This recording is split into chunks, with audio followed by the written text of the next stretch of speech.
What's going on, everybody? Average Arcader here, and if horror themed games are what you like, you're definitely going to want to check out the game we're looking at today.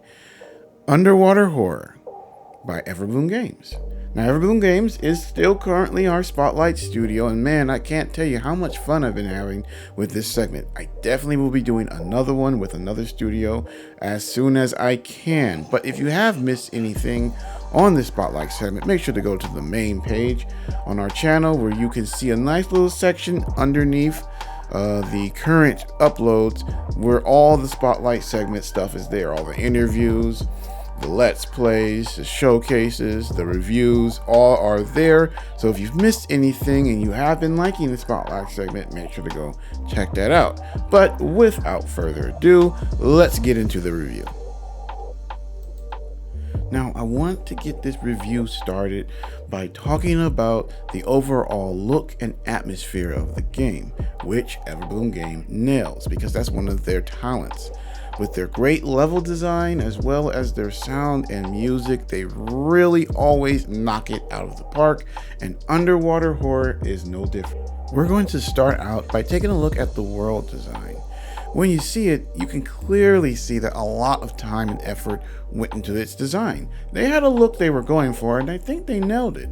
Now, if you're a fan of BioShock at all, you're going to see a lot of similarities. Like from the leaking corridors, the slow opening doors, the airlocks, portals looking out to the ocean floor. Yeah, they definitely had a theme going, and for me, it feels like BioShock, which was one of my favorite game series. So we can see that the world looks really good, but what really sets that horror atmosphere is the music and the sound effects, which Everbloom Games does really good, mainly because they have a stellar audio team that really does a lot of work on knocking out those different things. And it's no different here as well. Starting from the awesome background music,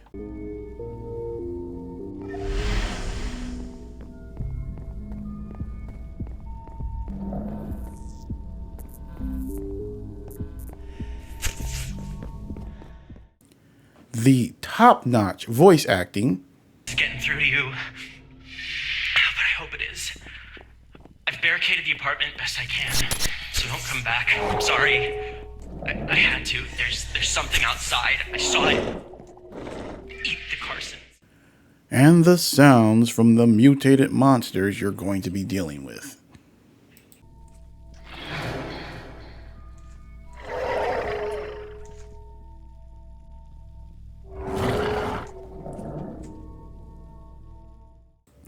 Having good music and sound is a must if you want to really hit that horror theme in your game. Another thing you need to know is the gameplay.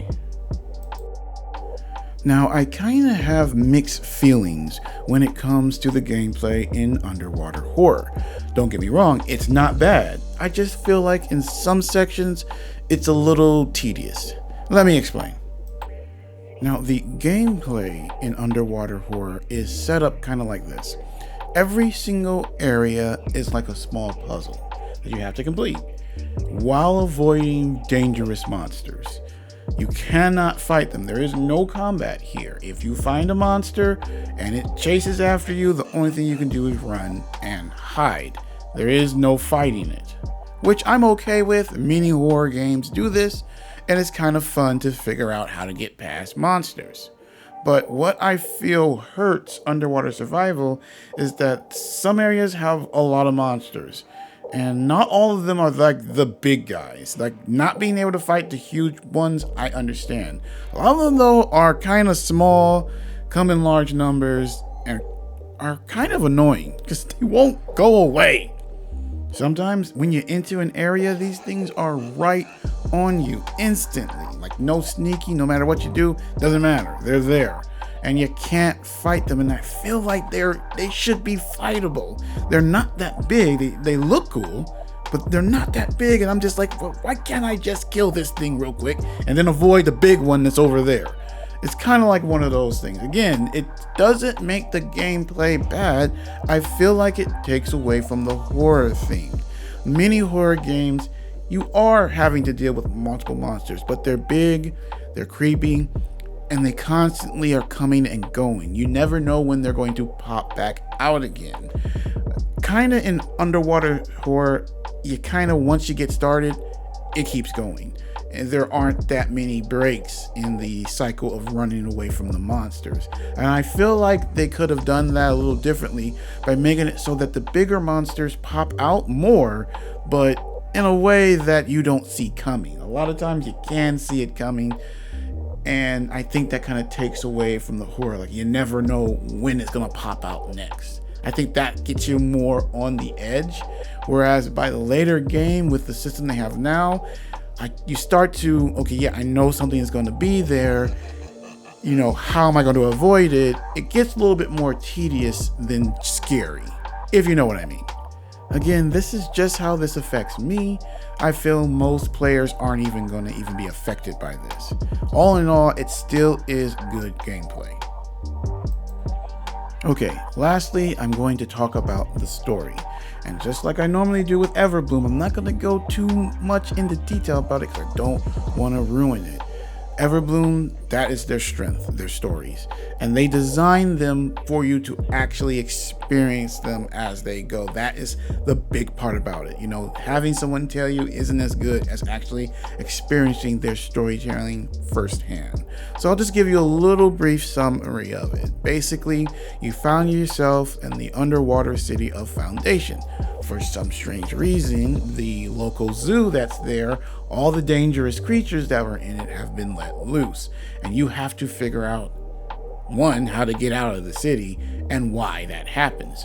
You'll get the full story in bits as you go, and it's done quite well with Everbloom Games' wonderful voice acting that I mentioned earlier.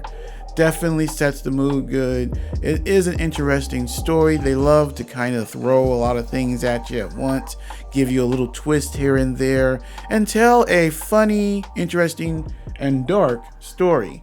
Definitely fits with the way they tell their stories. I feel like the twist you can kind of see coming. But all in all, it still is nicely done because of how well they do their story. And I would definitely recommend you check the game out just for the story itself, like I do all Everbloom games, because that is definitely their strength. Now, if you are a fan of horror-themed add-ons and mods, I would still recommend that you check out Underwater Horror. It has a good story, good atmosphere, and although the gameplay can get tedious in sections, it's still overall fun with some replayability. After you beat it, I'd recommend going back through and seeing if you can beat it again without dying as much. It's a little personal challenge that I feel goes well, so definitely does have good replayability as well, and it's worth checking out. And that's going to be it for this video, guys. If you enjoyed it, you know what to do. Make sure to leave a like, share, subscribe, and hit that notification button. Also, make sure to stay tuned. We are not done with our spotlight coverage of Everbloom Games. We have interviews still coming up, as well as at least another review or Let's Play series. I believe I will do a Let's Play series on this underwater horror, so make sure to check that out this week. As well as later on in the end of the week, we will be interviewing the lead over the level designers. So make sure to stay tuned for that. Until next time though, Average Arcader out.